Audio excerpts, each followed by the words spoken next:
Casos em finanças, caso 6, bond em taxa pré-fixada. Parte 7, questão 6 e resolução. Questão 6. Considerando as despesas de vendas e de gerenciamento e de underwriting, recalcule o custo final, em termos de taxa, para a empresa.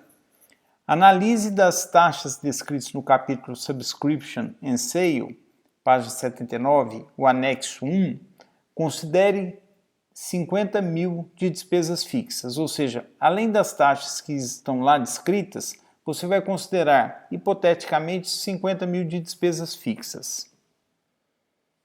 Então, aqui está o fluxo original para a empresa. Vamos considerar aqui a emissão de 100 milhões. A empresa conseguiu colocar esta operação, ou seja, uma entrada de caixa para a empresa de 98.709.000 dólares. E aí nós vamos ver que esta quantidade que é colocada, esse valor que é colocado no mercado não vem todo para a empresa. E aqui os cupons que a empresa tem que pagar ao longo da operação, ao longo na vigência desta emissão que ficará a mercado, ela fica pagando este fluxo aqui para os investidores. Então, assumindo as despesas que estão lá descritas nesse capítulo, as despesas de vendas de 0,625% do montante principal e também 0,625% de gerenciamento e de underwriting do montante principal. E nós assumimos hipoteticamente, essa informação não veio no prospecto, 50 mil dólares de despesas iniciais fixas. Então, o que nós temos que fazer?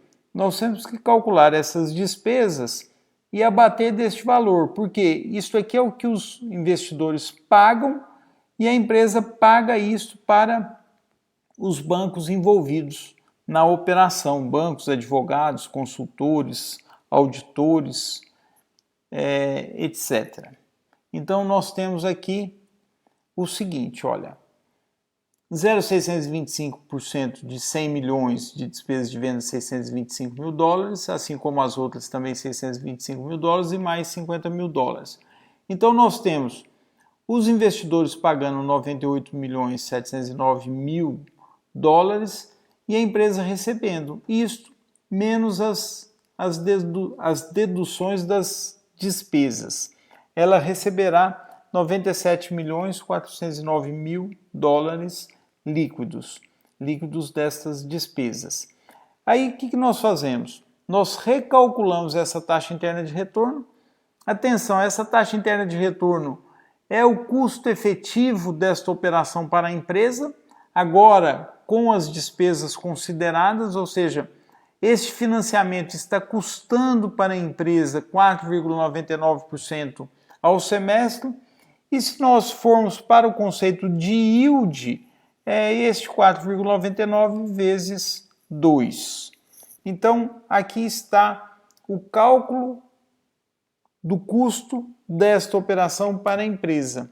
Ou seja, esta operação traz este custo de capital para a empresa, especificamente considerando estas despesas.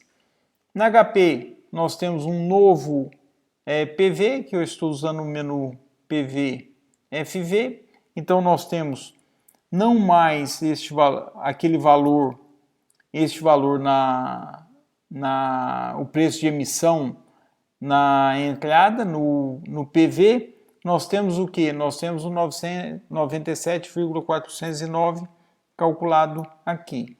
Então, 97.409 CHS-PV, 4,75 PMT, o PMT se repete 16 vezes 100 FV, o I 2 vezes o yield, o novo yield, considerado o quê? Considerado o conjunto de despesas. Com isso, nós terminamos a parte 7 e eu já vou direto para a parte 8. Parte 8. Calcule os yields considerando os impostos mencionados no capítulo Impostos, Taxation. Então, aqui a resposta é o seguinte. Eu entendo pouco de questões tributárias, por isso esta questão eu nem respondo. Uso-a apenas para fazer comentários em sala de aula. Basicamente, eu coloco esta questão para mostrar a existência de tributos e de uma série de especificidades nos cálculos. E mostro para os alunos as possibilidades para se estudar no campo das finanças, da contabilidade, do direito, das relações internacionais.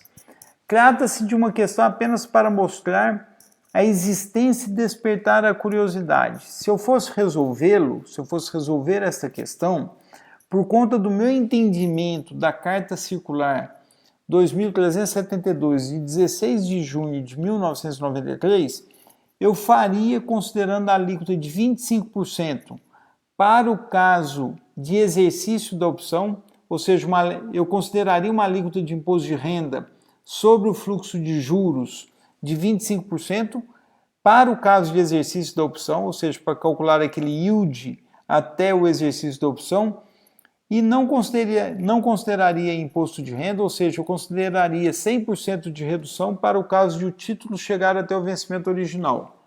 A aplicação de alíquotas mais baixas se aplica caso o investidor seja residente em países com os quais o Brasil tem tratados específicos. Então veja o seguinte, é preciso ter mais conhecimento para aplicar a legislação de impostos a essa emissão específica. Eu não calculo, mas eu faria desta forma. Fica aqui a curiosidade para que vocês se entusiasmem para estudar finanças, contabilidade, direito, etc. Com isso, nós terminamos a parte 8, questão 7, e terminamos o caso 6, bonde em taxa pré-fixada. Até o próximo.